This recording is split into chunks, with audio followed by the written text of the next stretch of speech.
we have Solomon Sirwanyi of Bukoli, who took that is 400 million, and also and one person, and this is where the backbench commissioners now people are moving signatures to have these members of parliament also really censored in there. And what does that tell about our corruption and our fight against corruption?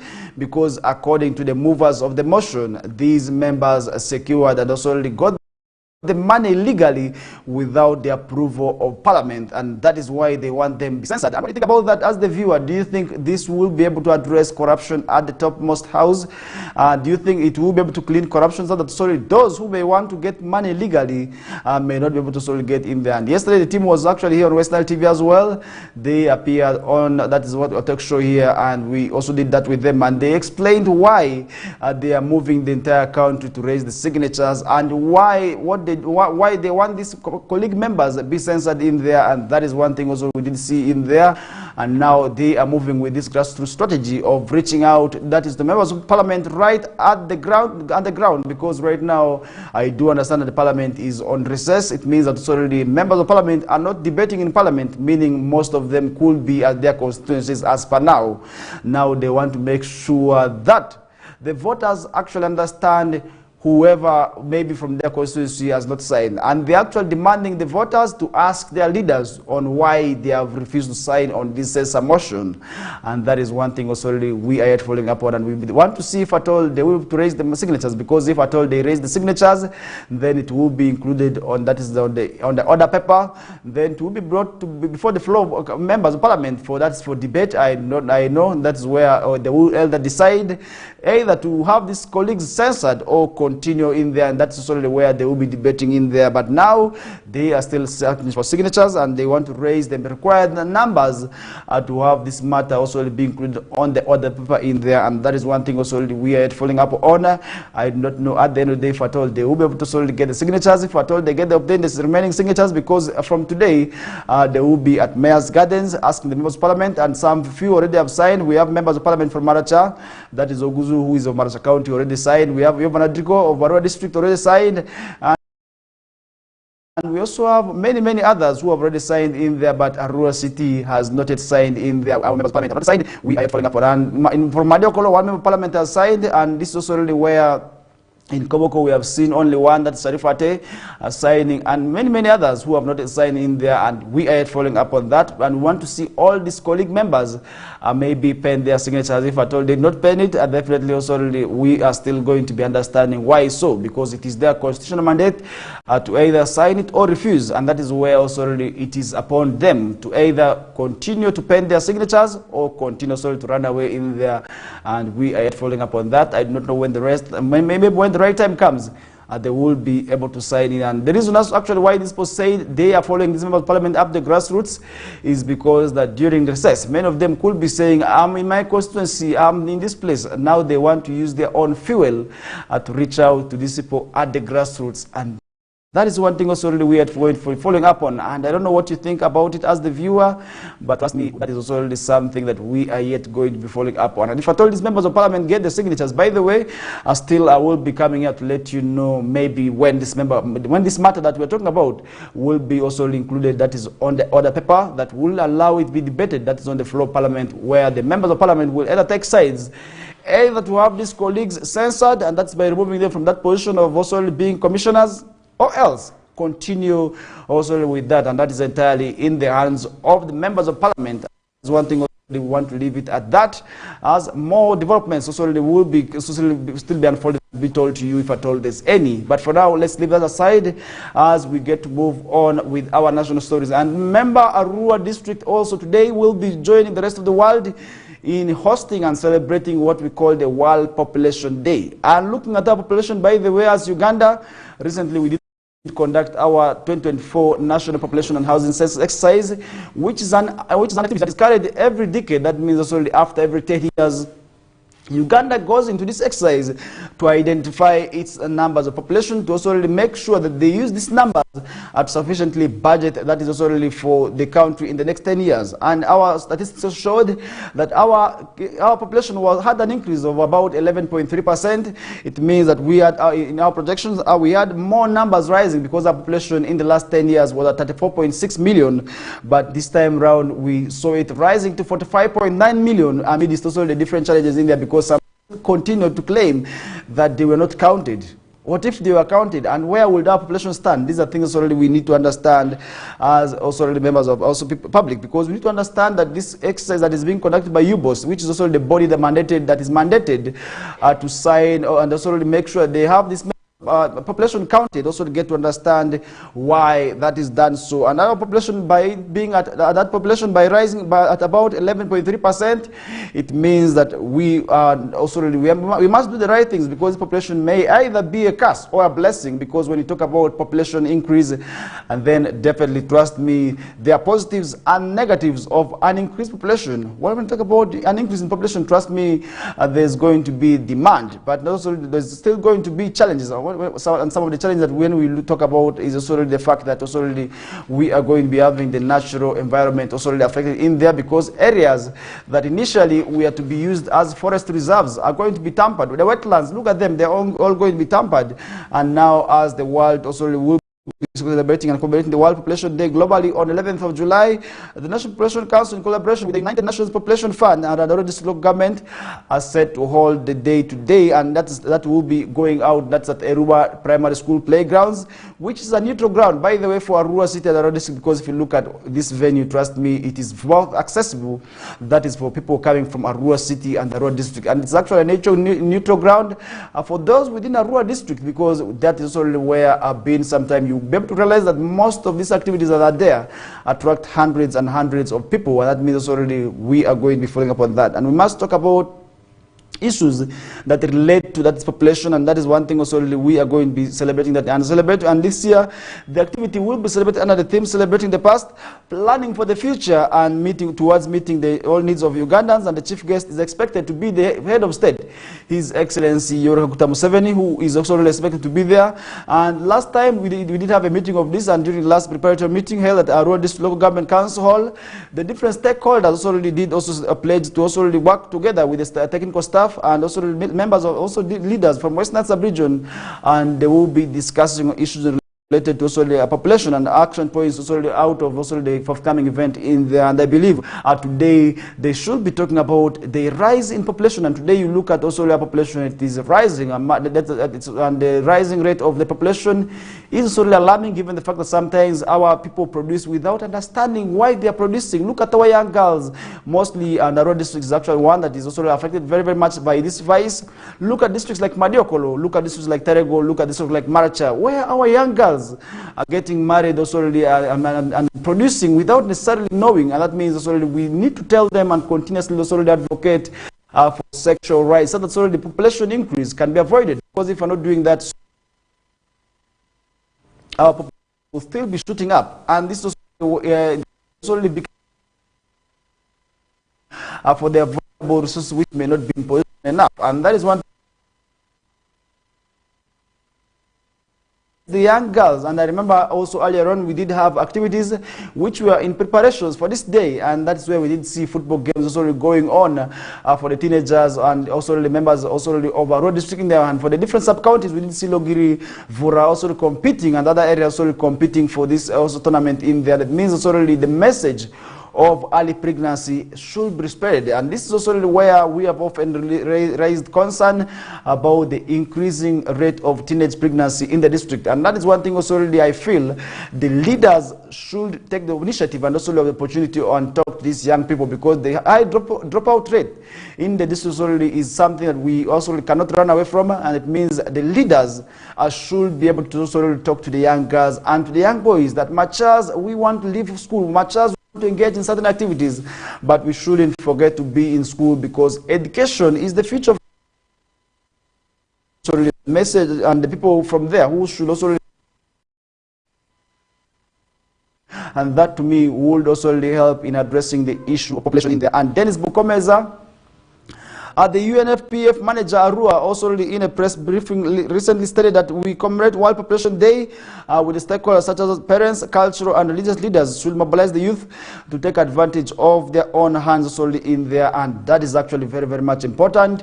All the stakeholders must make sure that they speak the same language. And when I talk about the stakeholders, I mean the parents, I mean the cultural leaders, I mean the religious leaders, and not forgetting the political plus the technocrats. It means we have to work hand in hand in making sure that issues related to population also really are very, very much given attention in there. Because if we are not giving attention to these issues, trust me, that is where it may be a challenge. And now the LC5 chairperson of the Road District, that's also Alfred Okonji, urged also the resident district commissioners and also other members to mobilize the public to commemorate this day, and also where messages of what I mentioned earlier on should be communicated. And I feel that is something also really at the end of the day which is going to be very, very much important. And now Dennis Jawoko, the Arua District Resident District Commissioner, that deputy, also called upon stakeholders to mobilize the public to commemorate the World National Population Day in there. And that is one thing also really we did see happening in there. And according to Uganda's population preliminary results for the 2024 population and housing census exercise, also we did conduct recently, also indicates that also Uganda's population is on the rise, and we did see also that is also going to be something very, very much also of both good and bad. Because when I talk about it being very good, somebody may be asking, what opportunities are there? I must tell you, in business, if at all there's increase in population, that means that the demand is going to be high. It means the demand for products is going to be high. But when the challenge is also maybe when also the population is too much, definitely there is going to be an impact that is on the natural resource, which also we must protect in there, because the competition is going to be very, very much stiff in there. And these competitions and these activities will be going at Arua District, and that's also at Arua Primary School. And now I want to urge whoever is within Arua District and Arua City to also make sure that they take advantage of this activity and also be part of the celebrations in there, because this is a national event which I hope also really should also really make us proud as people of Western Sub-Region, as people of Arua District, because it is not an affair of only Arua District, which is the grandmother of most of the local governments in Western Sub-Region. Because if you look at most of the local governments, they were also created out of Arua District in there, except those that also got further extinct in there, and that's where sometimes we call Arua District as the grandmother of West Nile in here. And that is where we are leaving that discussion aside, and now to look at some of the stories happening elsewhere. A TikToker has been sentenced to jail, and that's not something where we did see him for that is undermining the credibility and also really insulting the first family in there. And that is where we also want to caution the young people to avoid issues of misusing their gadgets. Really, it becomes quite unfortunate for one person to really take the initiative of starting to insult the head of state. And that is one thing also we must condemn in there. Much as you have your own grievances, there are right channels that you can be able to use, and also have your message be heard by maybe the first family in there if at all you felt that they did not do certain things maybe to your wish. And that is where we are saying people must avoid the tendencies of wanting to take the laws in their hands, and that may also lead them to jail, just like this gentleman in here. And now the Chief Magistrate Court has sentenced a 24-year-old man who is also known as a TikToker to 6 years in prison for insulting the first family in there. And Edward Awebwa, resident that's of Nsamvu sub-county in Mukono district, was also last Friday sentenced. That is also 3 charges to hate, that is among others, which include hate speech, and 1 charge of disseminating misleading or malicious information in there. And now presiding Chief Magistrate Stella Maris Amabilisi, while delivering the sentence, emphasized that the person of the president, the first family, and the first lady and the first son should be respected, and the court has to see that also such offenses has come to an end. And this is not the very first time we are seeing people, by the way, are taking the laws into their hands to insult such big persons. Because at one time we did see one who was already sent on remand until he was released on bail for insulting the president and also already the Kawaka in there. And what does this mean? It means that people, when they are looking for followers, at the end of the day, sometimes they end up stepping on other people's shoes, and which may not be easy. It means we must respect one another, whether you are who, whether you are a TikToker, whether you are a celebrity, we must still make sure that we are in line to also really, that is what the provisions of the Computer Misuse Act, because if at all we are not respecting that, then at the end of the day it will be us who will be sentenced to jail. And that means me and you have a role to play, and also really avoid the misuse of the computers also really in there. And when I talk about the computers, it means that anything that has access to internet, because these activities and the crimes committed via internet in there, and that means you will be subjected and charged under the Computer Misuse Act. And to avoid being sentenced to jail, just like this man, we must avoid and also desist from tendencies of wanting to get the followers by force, because I believe this is wanting to get followers by force by using unscrupulous means to also make sure that people get to understand and know us. But we are saying you can still do good things and people will be able to still know you. And that is why we must also make sure that we avoid the tendencies of wanting to misuse the gadgets. And when I talk about the gadgets, I mean the smartphones, I mean the computers, and anything that can be connected to internet in there. And what does it mean? It means we must make sure there's individual responsibility in the usage of these gadgets that we own. And this is also where at the end of the day, we may also really avoid ourselves landing into trouble in there. And this is where also really I want this man now to also really face the law, because sometimes people misuse these gadgets in a way that also really undermines and also really disrespects people, because not only the president could be subject to this alone, we have so many other people out there. It means that also really each and every Ugandan who has right should not also really have their rights violated through the use of the internet or the computers in there. And that is where the Computer Misuse Act is here to also make sure people's rights are protected in there. And I believe also they're taking into account the 5 days he has already spent on remand. The court sentence and accuses as follows: 6 years imprisonment for each of the 4 counts, with the sentence also to run concurrently at Chigo prison in there, and that is where we will be at. And the prosecution adds that between February and March 2024, however, used this TikTok account that's under the name of Save Media Uganda to share information also that ridiculed or demeaned President Yoweri Kaguta Museveni, the First Lady Janet Kataha Museveni, and their first son, who is also the Chief of Defense Forces, that is General Muhoozi Kainerugaba in there. It was alleged that Mr. Webber shared information online claiming that there would be an increase in taxes and related to the president also in there, and that is one thing also we did see him also be arrested for in there. And that is where I also want to question now the young people, more so who want to become famous through the use of the social media accounts. Not only TikTok, we have Facebook, we have Twitter. We must make sure that we use them rightly. You can still do good things and people will be able to know you for doing good things. I have these young people whom nowadays I follow so much preaching. Have they used the dubious means? I'm saying no. They simply use their accounts in the right people and in the right manner. And we are saying, what about those who have been taking time to also really educate others in there? Still, they are famous and they have not insulted anybody, and they have never used any dubious means to make sure that they get the followers in there. And that should be the same motive, and that should be the same morale, and that should be the same spirit which we must develop as citizens, as young people, as Ugandans. And this is where at the end of the day we are going to be also getting the followership in there. And that is where I want to say, for those more so my Generation Z group, we must make sure that also really we talk about issues in the right way in there, and we must avoid tendencies of wanting to take the laws into our hands and also really face also really, because at the end of the day you're not going to be saying I did not know that this is wrong, because the laws are very clear. Not knowing the law does not mean that also really you are innocent, and that is where you will be able to also really, maybe not run away from it by saying I did not know what I was doing, because the court is not going to hear that. And definitely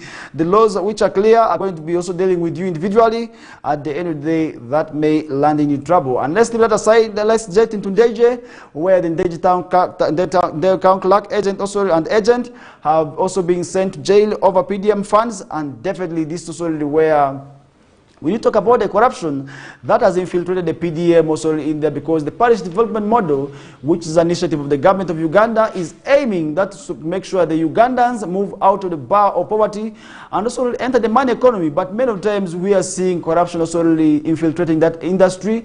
And what exactly should we do? This is where I need your opinion as the viewer, and this is where I need you to share your opinions and also share with us, because the PDM is really facing a lot of challenges. And recently I did see the Central Division leadership camping at Awinderi, where so many irregularities also really related to PDM also came out, and members of the community also really cited a number of issues for them to also really have access to this money, with many saying it is quite difficult, and where sometimes they are required to pay money for the processing of their documents, where also others have not refunded the money.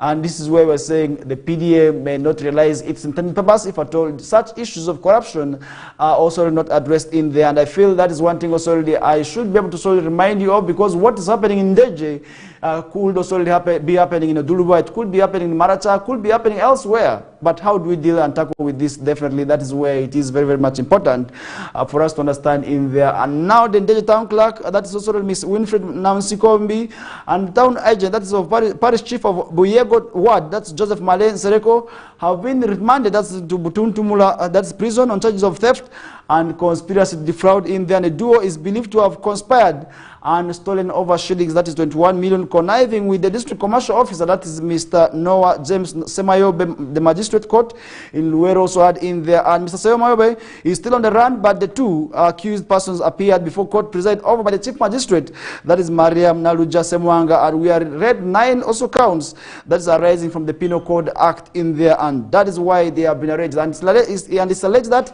between the months of, that is November 2024 and also December, during the disbursement of the Parish Development Model Funds for third phase in Luero District, these accused allegedly also already manipulated the beneficiaries list and fraudulently also inserted 19 names of their relatives and friends who are not even also really residents of the area in there. And this is something that did happen also in Edulba here, where some people and some officials is already within Arua city in Ivu were also arrested, and that means already the issues happening also at the country level is already happening here. And how do we make sure that the people get to understand and also already make sure that also the issues of PDM and the corruption does not go on?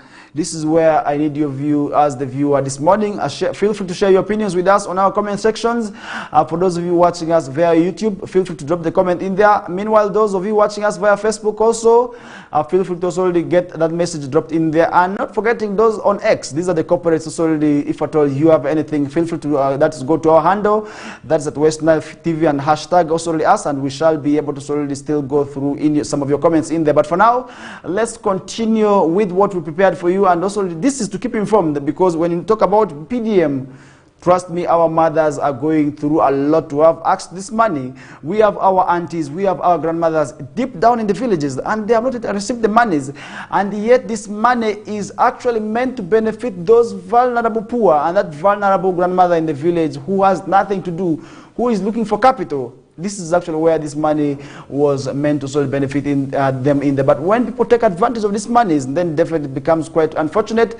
And then the president, the pressure of the corruption we're talking about today, which the president also says he is going to be forming new bodies to sort of combat the corruption in there, may not be able to be realized. Because look at also what's happening today.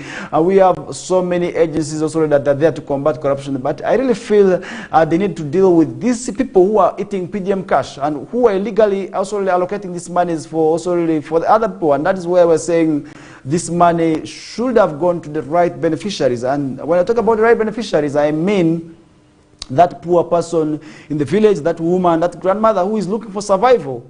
And this is where we're saying issues of corruption within the PDM, to me, must be condemned in strongest terms.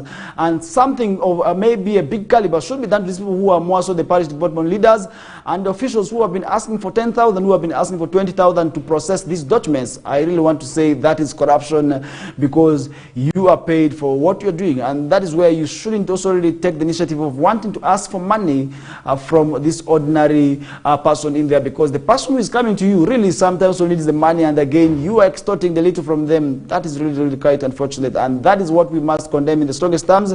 And I really feel that is more where we need to also have more people prosecuted and be brought to book in there for also issues of corruption in that. And let's leave that aside.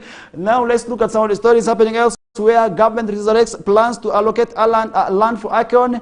Is only another story that we are seeing on the past morning, because this issue came out some time back, where it was said that the government of Uganda is going to be allocating land that is for musicians also, that is Econ in there, and now that is also where we are seeing the plans be resurrected. And now the government has resurrected plans to give, that is rights of land in Mukono district, that's Senegalese American based also singer Econ in there, and the revelation has sent chills down the spines and residents of that's of Mpungwe, that sub-county, who insist that the chunk of land also covering 8 villages belongs to them in there. Now the villages also include Bulebi, Asengo, Mbezi, and also not forgetting Chiazi, Lulagwe, Muvo, and Chirivu, and not forgetting Chimwanyi, who are also already in there. And these are the villages also already where this man also already may be given the land if at all the right channels are used in there. And in 2022, government of Uganda also secured 1 square mile of land in Mukono for Econ to construct his, or what we call Econ 60 in there. And what on this also where he will be investing, that is about $6 billion US, which is an equivalent of 22 trillion, and that is also to have the city be sorry, that's also really where we are going to be having that city be established in there. And that's one thing also really which we feel we need to talk about in there. And the allocation of the land to a singer did not also really appease the locals and sparked several controversies in there. And the project went cold after the residents solely protested in there. And I feel, is it the right time also to have the Econ City be established in there? Definitely I do not know, but you as the viewer also has the right answers in there. And however, the locals were shocked when a document from Uganda Land Commission surfaced notifying also them on the incoming boundary that's opening of the contested land. And the residents led by the village chairperson convened the meeting protesting against also the Uganda Land Commission documents, which also aims, that is to have also this project established in there. And in the meeting, the residents vowed not to allow Uganda Land Commission to legally survey the land in the Margaret Nabanja. Residents of Bulebi fears the allocation will affect her livelihoods and her ancestry in there, because this is land where they have been. And where will they be able to be pushed at? Definitely I do not know, but I want to say we are yet following up on that land, and we are yet looking out to also have the Econ City, where also we are going to be talking about that. And since the land hosts barrier size, and the residents also really faulted their leaders, members of parliament, district chairperson, councillors for not standing with them, and that's also really on the issue of Econ City in there. And that is where Sam Chege, a chairperson that's of Lagwe village, noted that the land the government wants to give also really to an individual is occupied by residents, and the appeal to the president, His Excellency Dr. Museveni, to further analyze truth on the matter in there. And Chege said the government did not also consult them as occupants of the land, and he suggested someone was misleading the government that the land is unoccupied in there. And Mbuge sub-county chairperson, that is Frida Namialo, said she was concerned about also borrowed day thuggery by brokers also from Uganda Land Society also in there, and claiming that land is not for Econ. And that's something we are seeing on the papers this morning in there.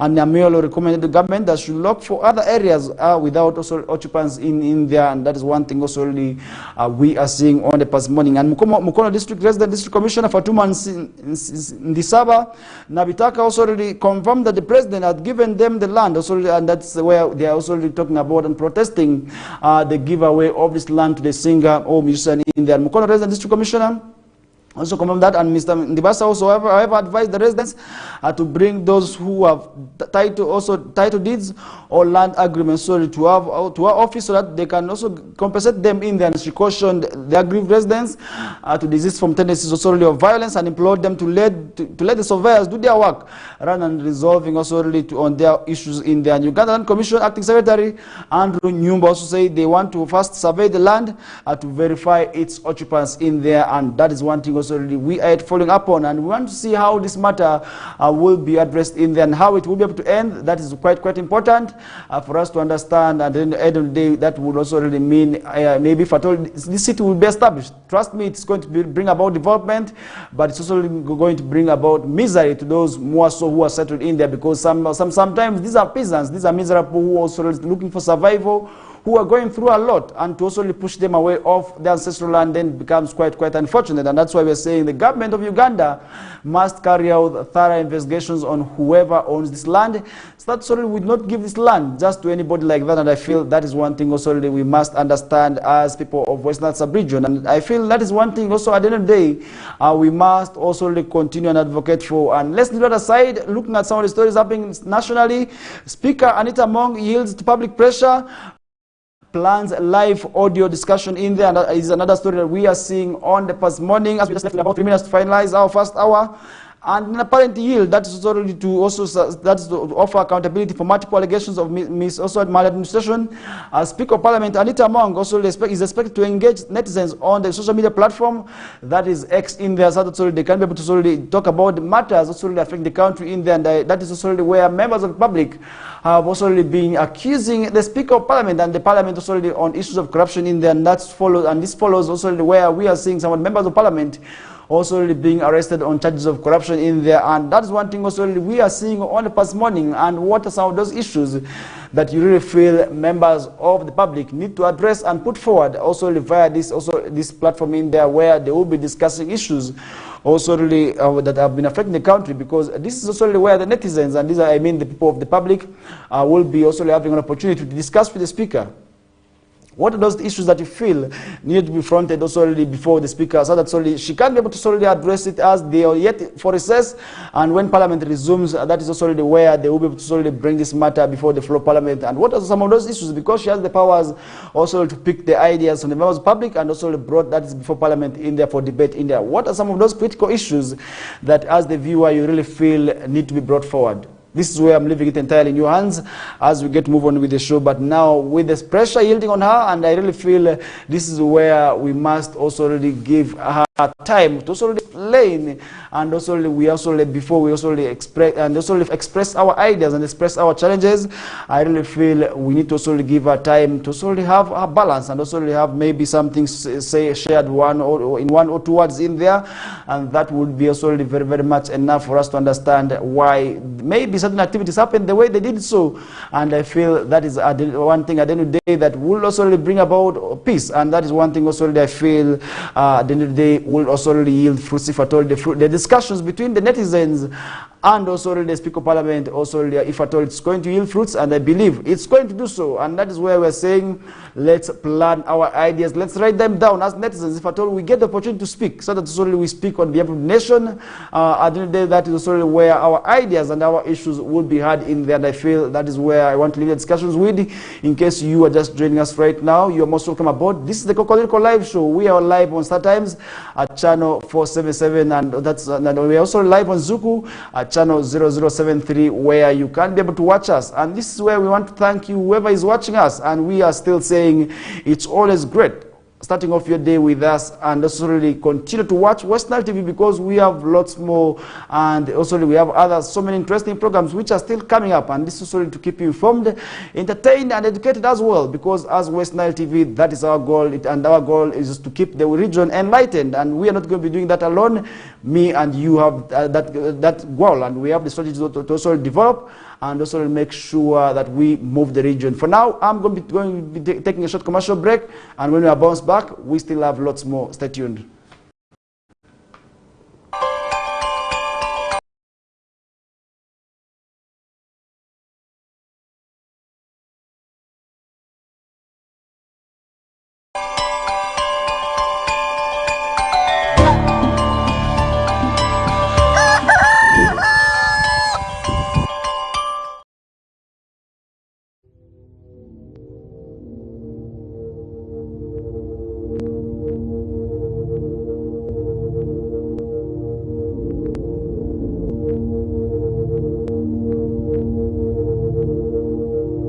West Nile TV, lighting up the region.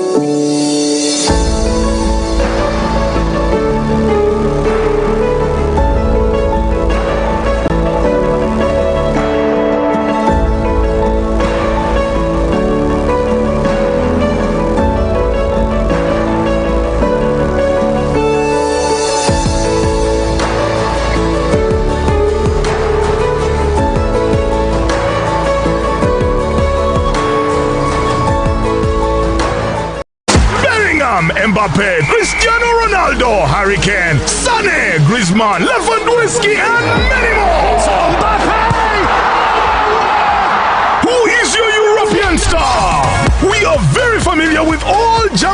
Stadia. Trust us to give you the best Euro experience affordably. Catch the matches live on NBS Sport, channel 255 on antenna or channel 199 on Dish Decoder on Star Times. We got your stars. This message is brought to you by StarTimes Solar. StarTimes Solar, more than just solar.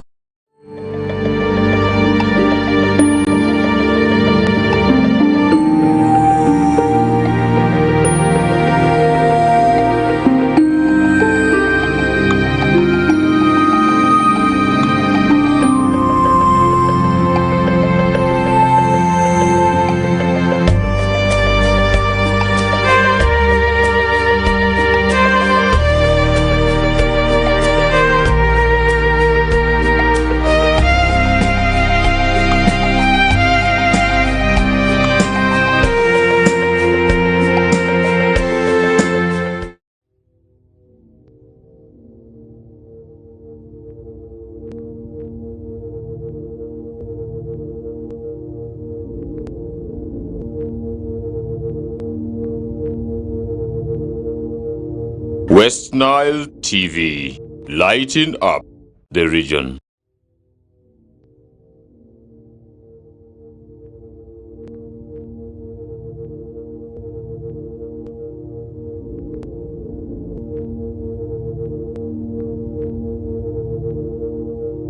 West Nile TV, lighting up the region.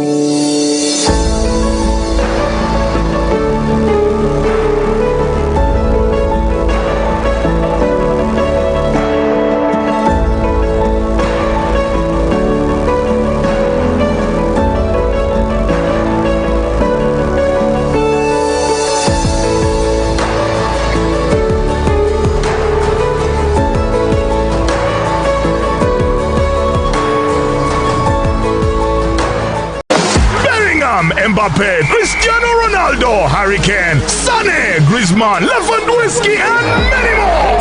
Mbappe! Who is your European star?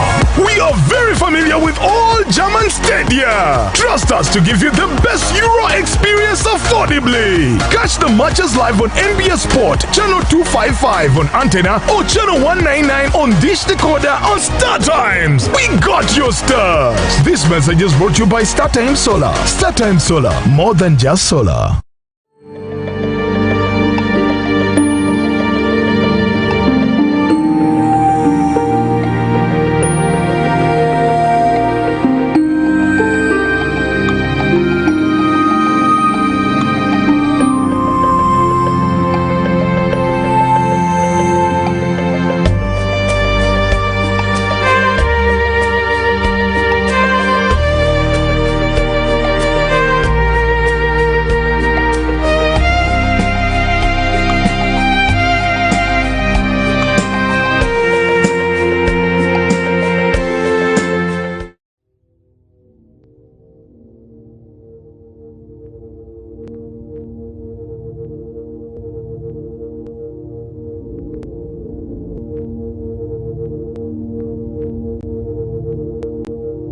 West Nile TV, lighting up the region.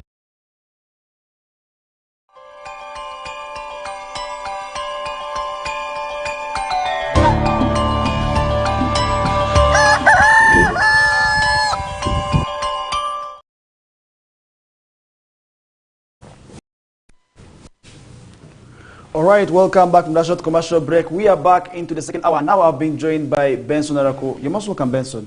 Thank you, Faris. Thank you, viewers who are watching us from different places. Like you said, my name is Oraku Benson Pastore, coming in the second stanza of the discussion. Of course, so many things continues to happen in the world, and I'll be glad to give what I have to the viewers. Okay, that is him, precise and always direct the point. And I know, as the viewer, you already know who has already joined us on the show.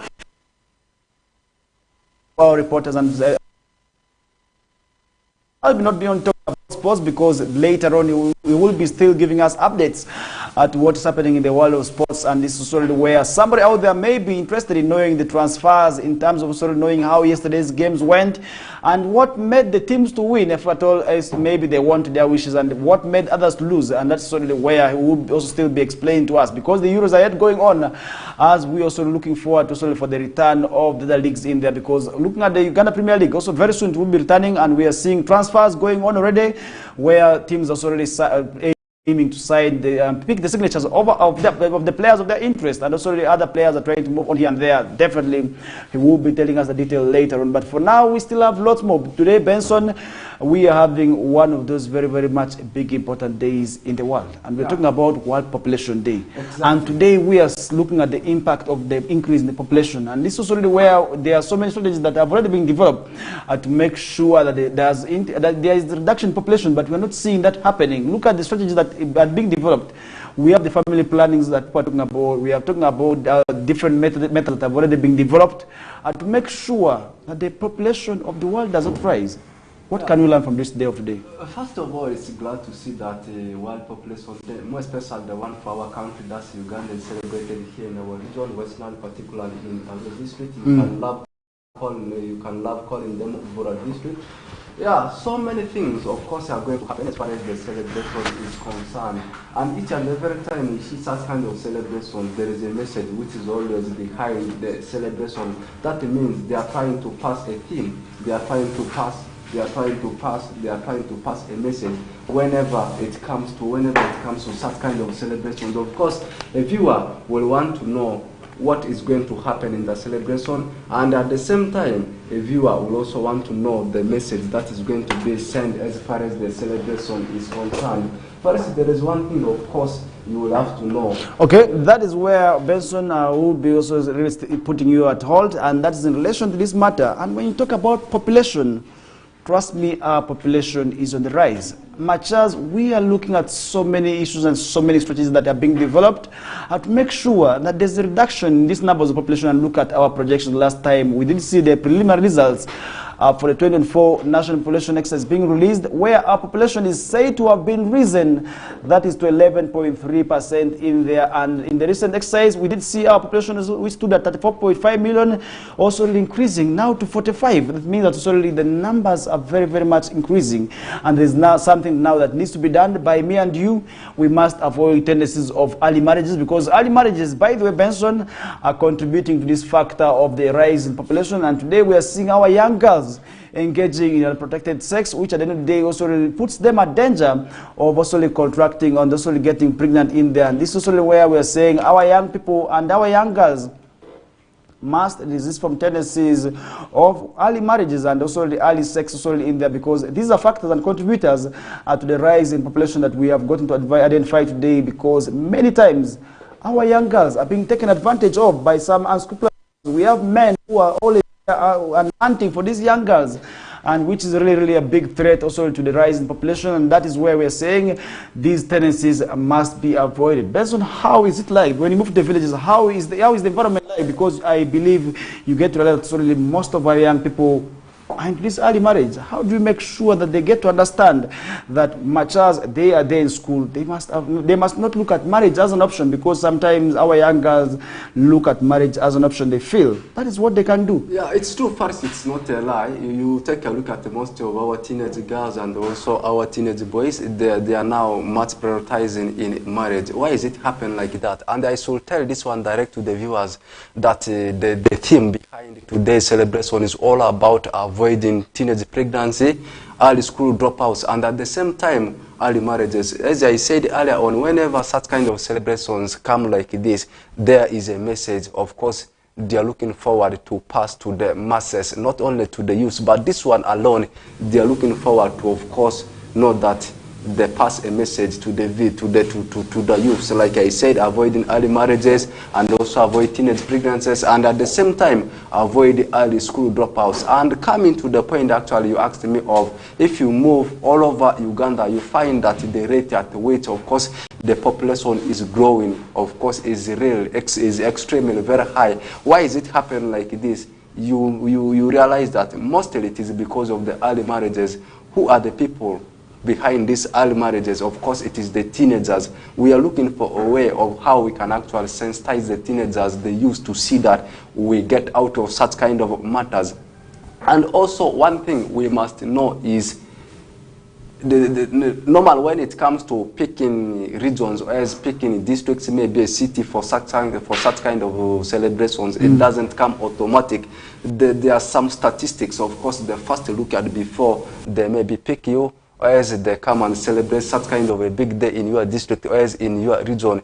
And per the report actually I got from some of the people, they said our district, of course, has highly been affected by the issues we have just been highlighting about, like the issue of early marriages, teenage pregnancies, and the early school dropouts. And this one, of course, has of course caused the increase in that population. Per the report in 2022, population census has just been done, but we have not got the real result. Per the report in 2022, our population stands at over 47 million. That means the speed at which, the rate at which our population is growing is very high. And people are looking for a way, and they are passing a message in the celebration to see that we can calm the matter. I think that is a very good initiative. Yes, yes, Benson, I think that is right, and that is a clear observation. Today we are having grandfathers and grandmothers at 30 years. Benson, this is something that didn't happen over the years, and this also goes back to the issues of early marriages and early pregnancy, which we are talking about. Benson, by the way, when you move to the villages, today you'll be able to realize that we have married men who are at 16 years. We have married women who are for 15 years, and they're already married, and they have children, they're already carrying children. Really, it makes me shed tears sometimes when I move and see such activities happening, because these are girls whom I believe should have been schooled, by the way, because they should have also already been concentrating on school, but you're seeing them also being people's wives. Really, it is quite unfortunate, and that is also not for the girl side alone. We also have the boy child. Look at it. We have boys who are just below 20 years and already have 3 women. And what does that mean? And also, it means there's really a lot more that we need to do. We need to do constant sensitization about this masses, about this vice to the masses, so that people not look at marriage as a source of pride. Because Benson, by the way, I was recently in one of the villages.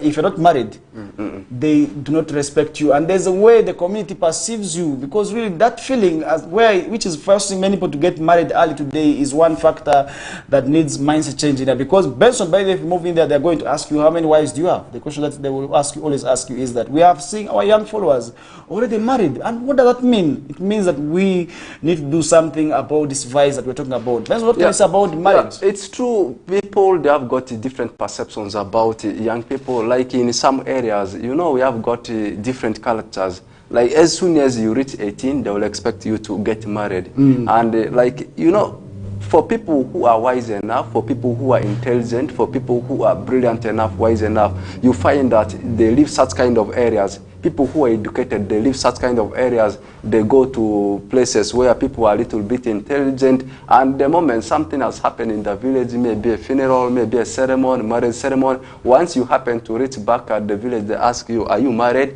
If you say no, why? You already exceeding, you already going, you are getting old. So those kind of things are there. And what message are we trying to pass in relation to the world population day? Like particular that one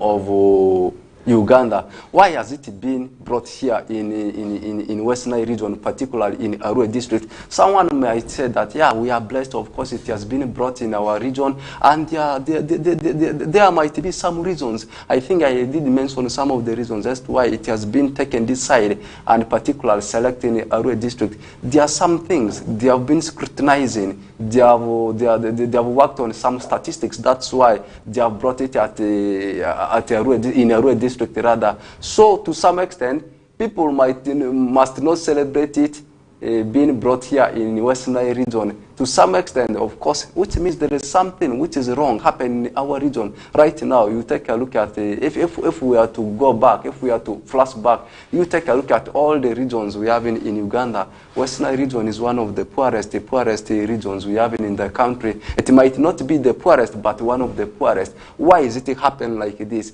Some of these things are happening because of the increase in population. How can we calm such kind of situations? Yeah, you have talked about the issue of sensitizations, and me, I feel that sometimes our parents, they are not doing enough to sensitize our children to see that we actually calm such kind of situations. Yeah, we may have sensitization from the officials, maybe from these NGOs, from the rest of the people, but I can confirm to you, sensitization, of course, starts right from childhood, how you are brought up, how you are nurtured, and of course, it starts right away from the family. Yeah. That brings me the question about continuous sensitization to the parent, and that means that some parents may not be fulfilling their parent obligations. And this is the fact, and this is also one thing that we have often realized, that some parents do not have time with their children, and they are not providing the necessities to their parents. But sometimes, Benson, it is not by wish. I may not be in position to also really be able to provide whatever my child needs. How do I make sure that this child does not solely go astray in terms of looking at marriage as an option? I'm more so the girl child. Yeah, if you take a look at most of these families, more especially in villages, you cannot compare the families in villages with at least those ones in urban areas. When we talk about urban areas, I know most of the viewers can understand it very well. You find that most of these things of early marriages, school dropouts, mostly they happen in villages more than in urban areas. And talking about the issue of parents, to some extent, not sensitizing their children. Yeah, to some extent we may blame the parents, but to some extent we may also blame the children. Why am I saying this? You look at the children of those days. We are one of them, and you look at the children of these days. Those days, we used to gather with our parents. We could listen to them, like they could say that we do this, don't do this, don't do this. That one we could easily understood. But you look at the kids, or as the children of these days, a parent, or as the parents will tell them, don't do this one, the effects will be like this, the impacts will be like this. You find that the child gets out from the hands of those parents. And what I can now tell to the parents is that your child is your child. Of course, you will have to be the first person to nurture your child before the child, of course, gets out of your hand. And you will never defend yourself as a parent by saying that, me, I tried. He cannot listen to me. I've tried. There's one thing most parents always say, I really feel very much bad about, is the fact that they say, I've been defeated by this child. Yeah, that is that statement really makes me feel very bad, makes me feel in pain, because this is a child that you gave birth to, and why would such a child really defeat you is one question also really I may be asking myself, and I should also really be challenging you as parents out there who are saying this. Because really, how does a child who is sleeping under your roof and a child whom you are taking care of defeat you? And this is where I'm saying I do not want to really agree with that statement. It means me and you and the community members. When I talk about me and you, Benson, I mean the community members. We have to make sure that we raise the right children. Because if at all the child is the right one, the area, he is not going to benefit, maybe be beneficial only to the parents alone. True. But he is going to be a problem and a good one to also all the population in the area. But if at all the child is a bad one, he is going to be terrorizing the whole area. Look at the child who is a thief. Definitely, he's not going to be also giving peace to every person in society. It means he's going to be terrorizing everybody. But look at a child who is good. For instance, one who is holy, one who is good, who is doing his job. Definitely, if at all he is to lobby. For instance, let's say he's a leader. If at all he's going to be lobbying resources, and once the resources come to his area, the whole community is going to be enjoying. And that is why the community must embark on the issue of communal raising of children, which is something that Benson has gone today down. Benson, do you beat your neighbor's child? Can you even punish your neighbor's child? This is the question also I should be asking this morning, because really there's something that has gone wrong. Yeah, exhausting the discussion further. Yeah, it depends on the situations. You know, like I said earlier on, me, I love repeating myself when it is something very, very vital. Those days, when we actually nurtured is not the way how the current world is happening. During those days, it was easy. Like if you find your neighbor's son, maybe daughter doing something wrong, you easily pick him or her, you punish him right away. But the kind of the punishment also matters. But nowadays, you get your neighbor's son or his daughter or his, let me say, general child doing something nasty. You may want to correct, let me use the correct term, you may want to correct the child. Of course, their issues will start coming. Why are they happening like this? You know, Matthias, we continue to say that the issue of nurturing a child starts from the family. There will reach a stage where, of course, once the child or as the kid starts moving around maybe to the neighbors, know that that child can no longer be nurtured by only you as the parents. Of course, any other person, of course, can correct the child, can give the advice to the child, as long as what the person is speaking or as what the person is correcting to the child can be able to help the child and also help the whole family. And you actually brought a point here. You know, people love appreciating. When they appreciate me as a child to some parents, or as a child to someone, of course, they are appreciating the parent directly. They will say, have you ever heard people saying that, me, I wish I wish my children are like so and so's children, because the way they do their things, it is unique. This one brings me to the point. Remember, we are all discussing this one, exhausting this one in relation to World Population Day for Uganda. It's celebrated. It's going to be celebrated here in Western region in a rural district, because a viewer might be thinking, wondering where this topic has originated from.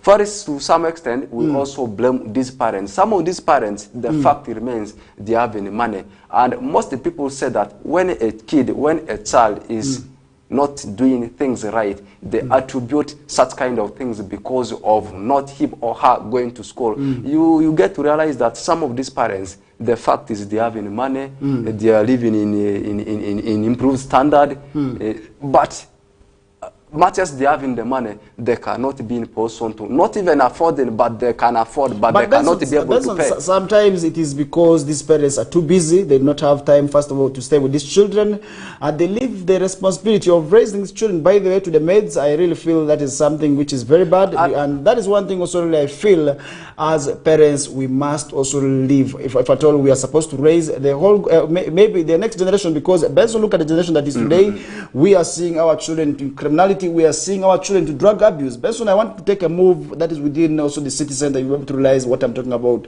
Because we are having very young children who are into drug abuse. They are eating mairungi, they are abusing substances such as cocaine, such as drug abuse, opium, marijuana, the rest and the likes, and they're into that. And that is also really very, very much dangerous, because I don't know where that puts the next generation at. And then we are seeing them still engaging in theft because they have to survive. Based on recently, I want to tell you the criminality in a rural city that was recently witnessed was being pushed mostly by the young people. We have children below the age of 14 years, which is said to be, by the way, the most dangerous, because it is not easy for you to, it's hardly for you to really suspect a child between the age of 14 years, because you will think that this is just a normal child, not knowing that this is a terrorist around you, this is a thief. And that is only where it is said that this is very, very much dangerous. And what does that call for? What do you think needs to be done? Because unlike those days where children used to be for community, today we are saying, this is my child. And that's why if I told you, pick a stick to go and beat your neighbor's child based on today, you will see the father coming to you that, why did you beat my child? And first, the fact remains, and also to the viewer outside there, the fact remains, most of the people, they have that ideology, that they have that perception that most of the people, let me say, the children who are having the awkward behaviors are children that have not gone to school. Most of them, they believe like that. But you should also know that there are some children who have gone to school, who have studied, but they still continue to engage themselves in such awkward manners. Now this one brings me to the point. Does it mean that school can be everything behind to change or to transform the life of a kid? In other words, this brings me to the question, do you think schools would help address this vice that we're talking about, the indiscipline in children? To a greater extent. Because now parents have failed. It looks like parents have failed in this also behavior change among children. But should we leave the entire responsibility now to children, to schools? And if you answer, I'm going to ask another question that will still relate to schools. No, I can. To a great extent, we may say that yes. Whenever a child goes to school, of course, it can transform, it can change the child. That one is to some extent, but to some extent, it starts from home. I still want to say it starts from home. You know, before you nurture your child at home, of course, so many things will happen at school. Before a child, of course, before a child is heading to school, you first have to groom the child at home, right from the childhood up to a certain level where the child is going to leave you. If you never nurtured your child at home before he or she going to school, of course, there are some things, not that everything is learned at the school. What we always learn at school is, I should say, 30% of our life. 70% of it comes from home. Me, I will say in summary that school cannot change everything. Of course, it has to start from home. And you actually brought a point there about of late, most of the parents are busy neglecting their kids at home, their children at home. Because of that, they don't have time to discuss other things with their children. And children, of course, will end up spreading, doing their own things, and reaching at a certain moment when their parents are back from the workplaces, they gather around them, just pretending that they are good people. Once their parents leave for workplaces like this, you find that they start doing their own things. And this one brings me to the question, why is it that of late, comparing the current generation with the previous generation, when we are raised, things were not like this, issues of drugs, what was substances abuses, they were not like this. Why is it happening like this? Is it because of the increase in population? Maybe people have now failed to control the population, because during those days, I believe the population was not much like this in relation to what has happened today. Is it because the population, the density of the population has surpassed the level which people could control? Okay, that brings me to that question of spare the child, spare the rod and spoil the child, because that is also a punishment, also more that also really, if at all a child does something bad, punish them. But today we are seeing also really our schools not allowed to punish it. Benson, yesterday I was with you for the election of the chairpersons and also the other community members.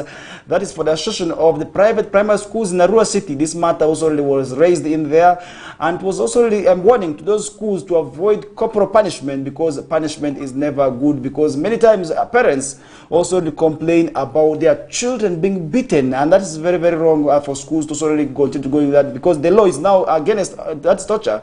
Benson, I don't know what you can say about this, because now school teachers are not going to be allowed to punish children, and what will that put our children at?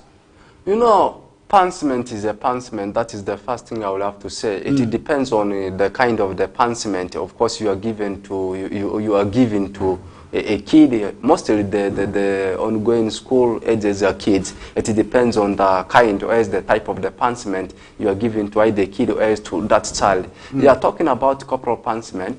To some extent, there is a difference between punishment and the corporal punishment. That is what people, of course, will have to understand. Punishment is something, or like punishing someone because of something he or she has done wrong. But corporal punishment, that means you have gone beyond to the extent of maybe harming the person. That is the brief differentiation I can give you between. Thank you so much, Benson, for explaining that. It means that we are not saying that children should not be punished, but we are saying children must be punished with caution, and the punishment you're trying to administer shouldn't be one that is going to put the child's life at risk. And that is where also we did see that message coming out, that also parents and also teachers must ensure that they raise good children. And that's why we're saying human rights are not condemning a punishment, but they're saying the punishments should be justifiable and should be within the reach. Benson, we are going to be taking yet another short commercial break, and I know you have something to say, but you'll be able to put that later on. But for now, let's first take this short commercial break,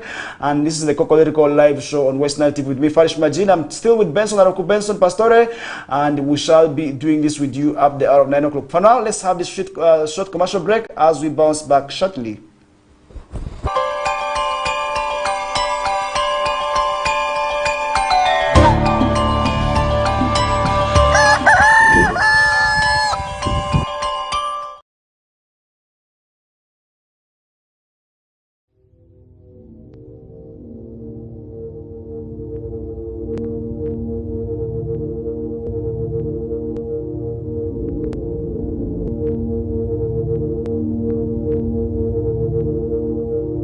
West Nile TV, lighting up the region.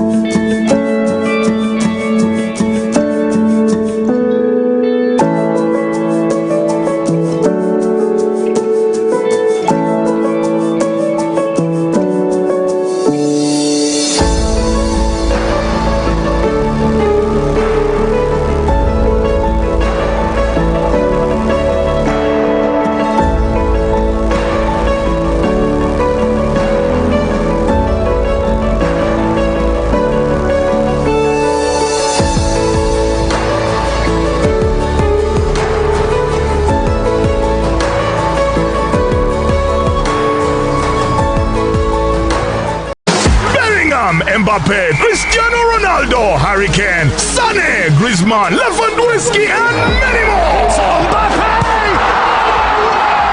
Who is your European star? We are very familiar with all German stadia. Trust us to give you the best Euro experience affordably. Catch the matches live on NBA Sport, channel 255 on antenna or channel 199 on Dish Decoder on Star Times. We got your stars. This message is brought to you by StarTimes Solar. StarTimes Solar, more than just solar.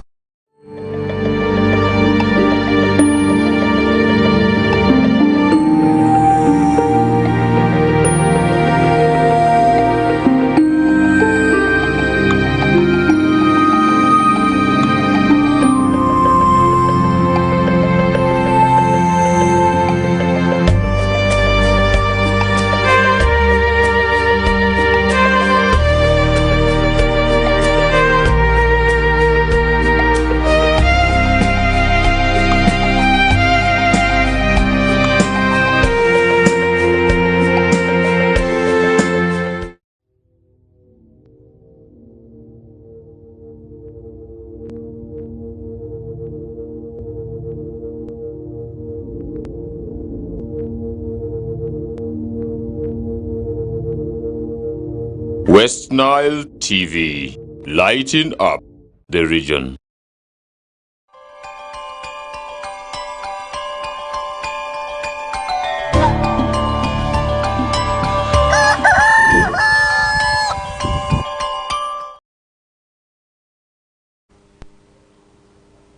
All right, welcome back from that short commercial break. Benson, we are back for the second last hours of the minute, and that's sort of where we want to now have this discussion. And earlier on, we were talking about disciplining of the children, and you had something to say before we go for the break. Yeah, it's true. Disciplining of children. It's not only a role to be done by the parents. It's a role to be done by the community members at large, and also I should say everyone, because you nurture a child for the nation, not only for the family, not only for the parents, not only for that community alone. You are nurturing a child for the whole nation.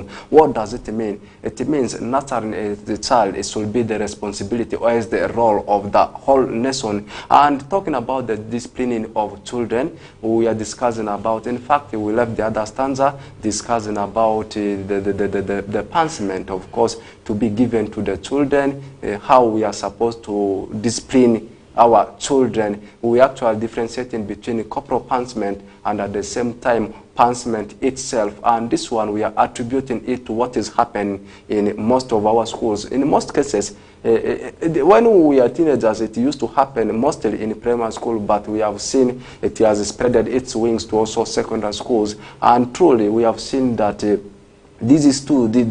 I was about to say students, these children, because students are also still children because they are still in school.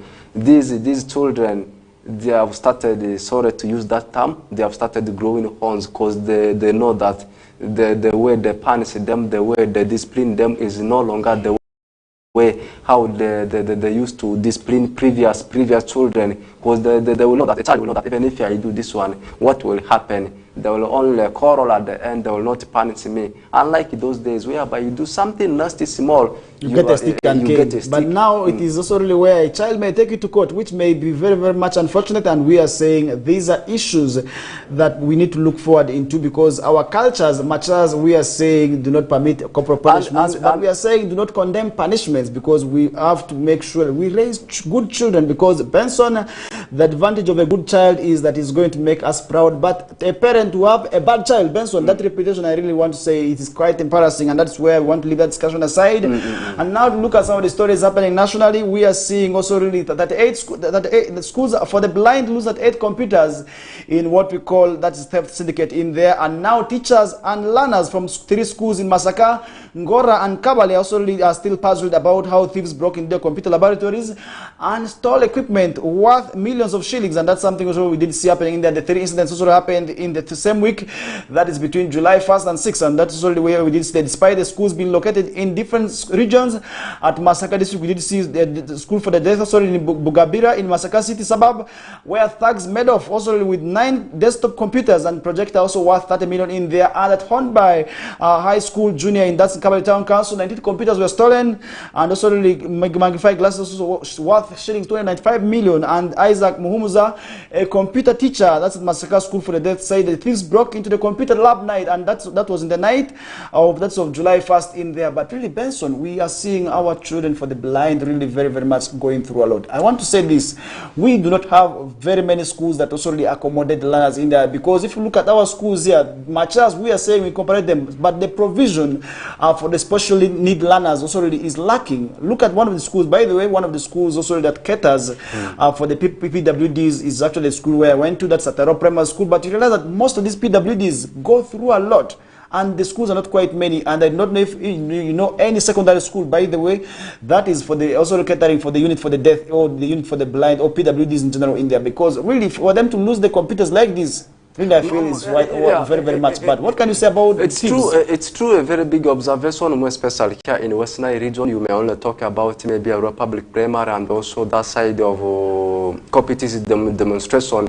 There is also a school there, a primary school for that people with the disability. We are talking about PWDs. And what does it mean to the community members? What does it mean to the people who are with the disabilities, and what does it mean to the government at large? And also we have seen sometimes NGOs, non-governmental organizations, coming with a hand to see that they actually help these people. That means it is a responsibility not only for the people with the disabilities, it's a responsibility for the community members, leaders, government, and also at the same time NGOs to see that we should also prioritize in the lives of these people.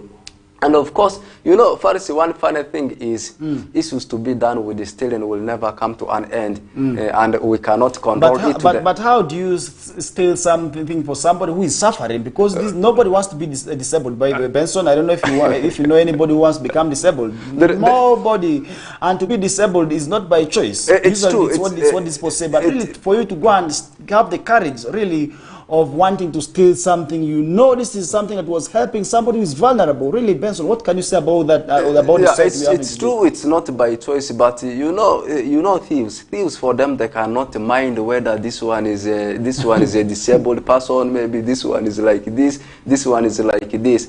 For them, they don't mind. Whenever their opportunity comes, we always see them snatching the things. And what does it mean to now the community members? Let me use that term. It means you should be the security of those things you have already acquired. That is the only advice I can say about that, because you cannot say that me, I'm like this, I am a disabled person, and of course even if I surrender this one, even if you will leave these ones like this, thieves, they know us, they know our situations, they cannot touch. They will start with you. What I want to say is, they will start with you because they know that for you, you are disabled, you may not see them, you may not have a leg to run after them. So what I can say is, it's now the responsibility of the community members, NGOs, and also government to see that once they provide these people with such kind of facilities, they will also have to provide security for those things, to such that we also calm the situation of that stealing of those things. That's what I can say. Now, Benson, let's head into Rakai. Remember the incident happened in 2018 where fire got one of the dormitories, leaving so many dead.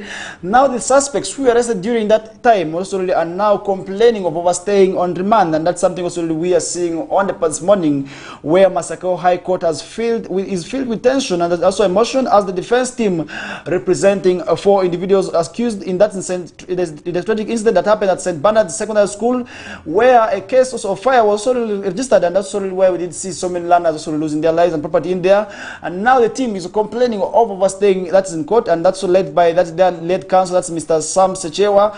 The defense plea also to stay proceedings highlighted also the alleged violation of the accusations, also the accused persons fundamental rights, making a pivotal moment that's in the legal saga that gripped also the community for over 5 years in there. And the case dates back, that's November 11th of 2018, also when a devastating fire engulfed a dormitory that housed senior 3 boys at St. Bernard Secondary School, that's in Manya, Rakai district, and they have claimed lives of 10 students sorely and properties on the left, 36 injured as well, and that's something we did see happening in then presenting the application before Justice Victoria Chintu Katamba.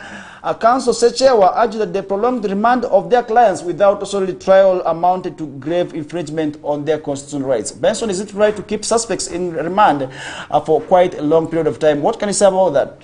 Yeah, whenever you are found to be guilty, of course you'll have to be taken. These are yet suspects because it is only through court that you have to be proven guilty, and court can also really still keep you under investigations where you can still be kept on remand. Yeah. Until declared now innocent or guilty. Yeah, it's true. Until you are declared either innocent or guilty, it depends on how, of course, huge the case is. And we have seen some cases which are minor. We have seen some cases which are huge. Once you are arrested because of something, you become a suspect. You become a suspect. And like I said, it depends on the situation. It depends on the matter. Some things are minor. Some things are huge. And investigations are some investigations for some issues are not just done like 1 or 2 days time. Others, of course, they take, I can confirm to you, others take years, others take weeks, others take months. And this one, we now leave it into the hands of those people who are actually doing the investigation. And at the end, if such kind of people who have been arrested, they are not found guilty, what will happen? And if they are also guilty, what will happen? Actually, we are trying to look for a way of how we can actually harmonize such kind of situations. The period for which, of course, you will have to retain a person whenever you arrest him of allegations of something. Of course, it also have to be favorable both to the person who is the people whom you have arrested and also to the other party who has been affected. That's actually general what we are trying to discuss here. Okay, Benson, as we are running out of time, looking at some of the stories on the news on this morning, the Chief of Defense Forces, General Kainerugaba Muhoozi, who is also the Senior Presidential Advisor for Special Operations, has held talks with the Chinese ambassador, that is to Uganda, identified as Zhang Lizong, and the meeting took place on Wednesday, that's of July 10th, at the Special Forces headquarters in Entebbe, and a brief media handout from the Ministry of Defense and Veteran Affairs also stated that the General Kainerugaba Muhoozi and his guests reviewed ongoing projects that is in the defense and security sectors. What do you think also really should be fronted besides security and defense for us to also really maybe benefit from that is between the relationship between China and Uganda? You know, Uganda, I should say we are the Ugandans because Uganda is us. We continue to benefit a lot from these foreign countries, and it will be a very good thing if we continue, if we continue to have that massive relationship, that good relationship with our neighboring countries, because we benefit a lot from them. We are one of the poorest countries, I should say, in the world. That's why we continue to be dependent from the other foreign countries. Once we spoil our relationship with some of the countries where we benefit from, where we depend from, how do you think we will be at the moment, our future will be? I think keeping such kind of a relationship is a very good thing, and it also helps to see that our current generation and our future, of course, is established very well. And after us exhausting that discussion, there is also one thing which I want us to look into it in the remaining few minutes. Yeah, it's all about, I don't know, Faris, if you have been observing this one, and also as a viewer, you have been observing this one. It depends on where you are staying from, and I've come to realize that in most of the places, in Western region, I don't know if it is also happening in the other parts of the country, and people, of course, they are exhausting every responsibility on selling their lands, customary lands. Whenever there is something serious, maybe marriage, they go and sell a plot. Someone has died, there is no money, they finish it on selling a plot. Whenever there is something serious in the family, they resort to selling. Yes, Benson, this is a clear observation. Most times we have seen this amongst the youth. Somebody thinks that maybe they're jobless and now they want to start working. For somebody to buy border, they think of the land the ancestral grandfathers left so many years ago. We have seen people losing land just like that. And afterwards, we see them also really selling on top of the motorcycles. And that's why we're saying issues of selling land must be avoided. Because look at the land today, Benson. People who sold land 10 years ago, some of them mostly it happens happens in villages. Yes.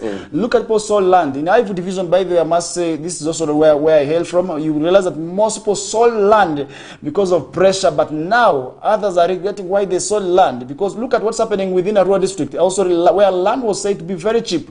Look at areas of Logiri. People there sold land anyhow. It depends on what you're saying is a clear observation, and we have to continue telling people that, first of all, instead of selling the land, they must ensure now they survey and title the lands, because a land that is titled is actually the value increases, and that is where also you are going to protect your land, first of all, from people who may want to take it away from you, and then secondly, the land also gains value. Because Benson, what you're saying is actually the truth, and we are seeing many people. And now, oftentimes, we did see recently the Minister for Lands and Urban and Housing Development, that is also the Honorable Obiga Mario Kanya, recently also talking to the people of Moyo and also Marisa region, urging them, and Obong in particular, urging them to solely make sure that they desist from tendencies of selling their lands, because the leaders have the mandate of telling people that they should stop tendencies of selling their lands. Because Benson, at the end of the day, if at all you sell that land, or a piece of land you have right now, in the next 10 years, remember by the way, Benson, land is one thing that does not depreciate. Because land that you buy today at 10 millions, trust me, tomorrow, just after a few hours, you're going to sell it at 30 million. Because the price of land keeps on going high. Because the demand is high,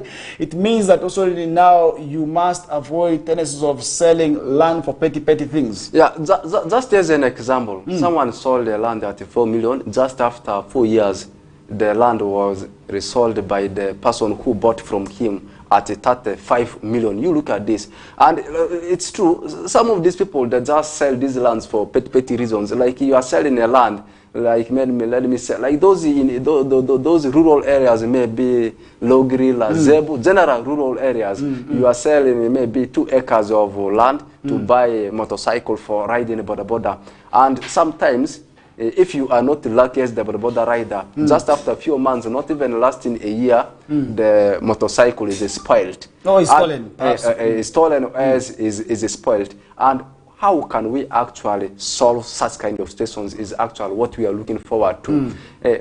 Does it mean that the government, of course, will have to come into this to see that we actually calm the situation is also another thing we are looking forward to. In other ways, we are trying to sensitize the masses about the issues to be rampant selling of land. Okay, Benson, talking about the issue of land transactions, I feel government needs to come out and explain to the masses about the dangers of selling land, because if at all that's not done so, and then we are going to be seeing this vice of people selling land for dubious reasons. So going on, and much as we are talking about and this, you are selling and if at all they not understand it, definitely Benson, it's going to be a quite difficult situation. And recently government actually came out with the proposal of having a 5% tax on, that is, land transactions, and that is one thing which I feel, if at all comes out, it may send a warning, because people don't want taxes by the Benson. People don't want to be taxed, because I don't know if you really feel, how do you pay taxes? How do you feel paying taxes? Because one thing I know about human nature is that we do not want to pay taxes. It's true. And I feel adding that tax on the land transactions would push away so many people, because we are seeing really Benson,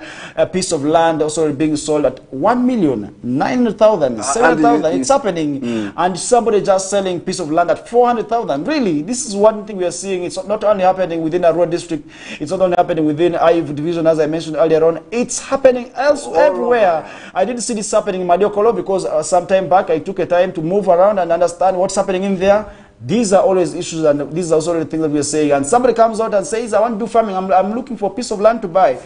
They always say it is there. And mostly it has been done by youth, pressurizing their parents. And you see, sometimes your father, your mother, your parents general, they are already old in their 70s, and you, who is a youth, you feel you are energetic, you come home, you start quarreling with them, shouting on them, I want to sell this land, I want to buy a motorcycle. Of course, they know that they are old, they don't have energy to quarrel with you, maybe to fight with you. They will mention some few words, and after that they keep quiet, and they will end up selling the land. And this one, we are actually sensitizing the youth, because mostly it has been done by youth. We are now trying to tell you that in summer. What will be your message to the youth out there, or one person who is planning to sell the grandfather's land right now? Because somebody may be planning to do it right now, Benson, by the way. Before I pass out the message, and one thing which sounds so funny is, whenever there is someone selling a plot, and you will find that the village is excited, more especially the neighbors. Because they are going to get commissions. They are going to get commission, LCs, what. You know, business to be done with the land selling is always very lucrative to the neighbors and also to the LCs. What I can say in summary to the youths, mostly it is the youths actually dealing with the business. Better use that land for cultivation. And then the rains are back. By the way, the rains are back. For those who are watching us right now, the rains are back. We must take advantage of these rains. Much as we are all complaining about the heat wave, and now we're having the rains, but people are not taking advantage of that by engaging into agriculture, which is really quite unfortunate. Benson, I will be putting that aside, and now to briefly look at what's happening elsewhere internationally. Benson, as later on you will be also still giving us what's happening in the world of sports. But for now, let's jet into Liberia, where the president has cut his salary by 40%, and that's something also we are seeing where Liberia's President Joseph Boakai has announced that he will be slashing his salary, that's by 40%, and his office also said that he hoped to set a precedent for responsible governance and demonstrate solidarity with the Liberians. And government salaries have been under intense scrutiny recently as Liberians complain about rising cost of living, and around 1 in 5 live in less than $2 per day, which is also an equivalent of that 7,300 in a day, and that's also something we did see in the West African state in there. And Mr. Boakai revealed on February that his annual salary that is at about 49 million, and the cut also really will bring it down. That's 29.4 million in there. And what do you think about this? Is it the right gesture? That is the right gesture, and it will leave so many people in Africa, not only in Africa, all over the world, in wonders. Because I know this is what most of the people will feel that every president, of course, should do, as every civil servant, of course, will have to do for the betterment of the country. I think that is a very good thing, and other leaders will have to take it as exemplar to see that. It depends on the situation, of course, your country is in. If your country, of course, is not performing very well financially, maybe you can, but if your country is very stable, of course, it depends on how your country is performing financially. As we are just left with 7 minutes to wind up with the discussion, remember later on we shall be paving way. That is for the AOLs and news team to come through. But before we get to give you the news bulletin of Lubarat in detail, Feto Emmanuel is already here. Benson, yesterday we had games in Euros where England was able to advance through, that is to the finals, after ejecting Netherlands by beating them by 2-1. What can you say about this game, and how interesting was the game, and what made England to move, that is the next stage, upon being scored fast in there? Yeah, England, I should say, first of all, I should say England was just lucky to have surpassed that Netherlands, because you look at the actual score, the winning goal towards the closing edges of the game, to see that the actual surpassed Netherlands to set up a final with the team of Spain, which actually will be on Sunday. By the way, just a reminder, the final of the ongoing European Championship in Germany will be on Sunday, 10 p.m. will be the kickoff time, and they will now be facing Spain. Spain, of course, knocked out their side in the names of France. And I still continue to say that England, of course, they have actually been crawling in that tournament, because you look at how they have been sneaking some of the stages. It has not been in an easy way, because you look at you look at the game against Slovakia, which went up to the extra time. You look at the game up against Switzerland, where they needed the penalty shootout to surpass Switzerland, and also the one for yesterday. So will it be their moment? Should we say luck is now by the team's side, because you cannot underscore them right now, do we? You know, in football there are so many things which happens. Lucky plays its role, history plays its role, and also form plays its role. But right now, what is helping England at the moment is the luck. Now everyone is waiting to see whether this luck will proceed up to the finals, because they are going to meet a young talented team of Spain, and they have actually been an unlucky side, because whenever it comes to finals, they have always been losing it into the hands of their opponents. And also the final of Copa America is also coming. We also had the other same final in the wee hours of the morning, where we saw Colombia edging out Uruguay by 1-0. That means Uruguay is out, and they will now be playing in the third playoffs final with Canada, which will be on Sunday. But the real final will now be on Monday between Argentina, the defending champions, up against Colombia, and the game will actually be played in the wee hours of the morning, and it will be on Monday. I don't know what you think about Copa America. Copa America, I think I will be able to go with the favorites, and those are the Argentines. And meanwhile, in Euros, I want to give it to England. I still believe this team maneuvered their way through to the finals, and still something can be done. We cannot underscore them at this stage. Do we underscore them? Can we say this assist? They crawled and maneuvered their way through other means to reach the finals, and it's going to be a walkover, because looking at the team of Spain, by the way, this is a team that comprises of young people. Looking at the players like Dani Olmo, you come to Lamine Yamal. These are players who on form. Definitely these are young boys who on form. I don't know what you can say about that. And how interesting is Sunday going to be like for the people who love football? Definitely in just some few seconds. Okay, Sunday will be like Christmas for football fans, because you look at the weight of the teams that have gone to the finals.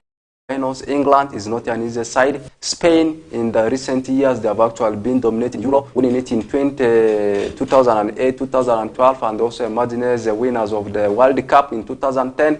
That one gives a clear picture that they might be one of the favorites. But England is also a stronger side. First, to summarize everything. So, Benson, to summarize you entirely, who do you think is going to win the Euros? To be open, I am looking at Spain as the winners, because England, first of all, the experience is not there. They have been struggling. You look at the progress of Spain. Me, I'm going for Spain. And then on the other side, Argentina will win Copa America, but it will not be in an easy way. Firstly, right now, the national champions for school ball games is going that side of Soroti, and we have some representatives from Western region to represent the region in basketball, in netball, and also in athletics. In netball, we are represented by Mvara Senior Secondary School and a Republic Senior Secondary School. Meanwhile, in athletics, of course, it is the entire region that's going to represent. In fact, the participants have been selected from the various parts of the region. Okay, as we are running out of time, Benson, more details to what's happening in the world of sports I will be coming through. That is on the whistle time. Linda Susie, together with Owen Ezaga, will be here to also give you that detailed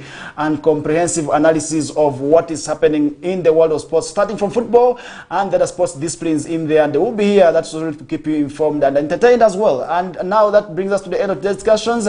And up next is the news bulletin in Lubarati with Feta Emmanuel. Have yourselves a good day, and we shall be bouncing back tomorrow for the final edition of the KOKOLIRIKO live show. I'm out.